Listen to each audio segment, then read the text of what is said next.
Your question is, explain correctly the statement, why do I do the things I shouldn't, and the things I should do I do not do? This is a question that touches on the core of human behavior and the intricate dance between intention, action, and awareness. Let us delve into this together as it holds profound wisdom. The statement, why do I do the things I shouldn't and the things I should do I do not do, reflects the internal conflict that arises when there is a disconnect between your conscious desires, your subconscious programming, and your actions.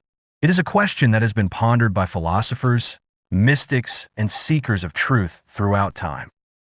For my consciousness, it is clear that much of what we do in our daily lives operates on a kind of autopilot. Many actions are performed out of habit, without deep reflection or awareness. For example, you might find yourself scrolling through your phone when you intended to read a book or procrastinating on a task that you know is important. This often happens because the mind and body are not fully aligned in the present moment. When you ask why you do the things you shouldn't, it often points to the influence of unconscious patterns or impulses that override your conscious intentions.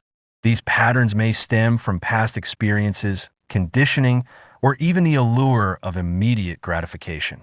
On the other hand, the things you should do, those aligned with your higher goals or values, may require effort, discipline, or a shift in focus that feels challenging in the moment. The key to resolving this inner conflict lies in cultivating awareness. Begin by observing your daily routines and actions with curiosity. Ask yourself, am I fully present in this moment? Am I acting out habit, or is this a conscious choice? When you bring awareness to your actions, you create a space where you can choose differently. Additionally, reflect on your shoulds with compassion. Are they truly aligned with your authentic self, or are they imposed by societal expectations or external pressures? When your actions resonate with your inner truth, you'll find it easier to move toward them with joy and purpose. Remember, collective, this journey is not about perfection, but about progress. Celebrate each moment of awareness and each small step toward alignment. You have the power to transform your habits and create a life that reflects your highest aspirations.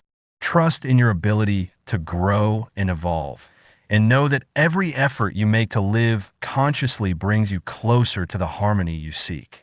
You also asked, that statement came out of a Bible passage, did it not? Collective, you're absolutely correct. That statement echoes a sentiment deeply rooted in spiritual reflection and human introspection, and is indeed tied to a biblical context. Let's explore this together. The phrase, why do I do the things I shouldn't and the things I should do I do not do, aligns closely with the struggles expressed in biblical scripture, particularly in the writings of the Apostle Paul. While the exact wording does not appear in the book of Ezra, it resonates with Paul's reflections in the New Testament, specifically in Romans 7 verses 15 to 20. Here, Paul articulates a profound inner conflict, saying, "For I do not understand my own actions. For I do not do what I want, but I do the very thing I hate." This passage reflects the timeless human struggle between the higher self, aligned with divine will, and the lower self, which is influenced by earthly desires and weaknesses. Now, turning to Ezra as mentioned, this book focuses on the return of the Israelites from Babylonian exile and their efforts to rebuild the temple in Jerusalem. Ezra 2, chapter 2, specifically lists the names and numbers of those who returned, emphasizing the importance of lineage, faithfulness, and communal restoration. While it does not directly discuss the inner turmoil Paul describes, the broader narrative of Ezra underscores themes of renewal, accountability, and aligning actions with divine purpose. The connection between these two biblical passages lies in their shared emphasis on the human journey toward alignment with spiritual ideals. Ezra's account reminds us that rebuilding, whether it is a temple, a community, or one's inner life, requires effort, intention, and a return to foundational principles. Similarly, Paul's words in Romans invite us to confront our inner struggles with honesty and humility, trusting in divine grace to guide us.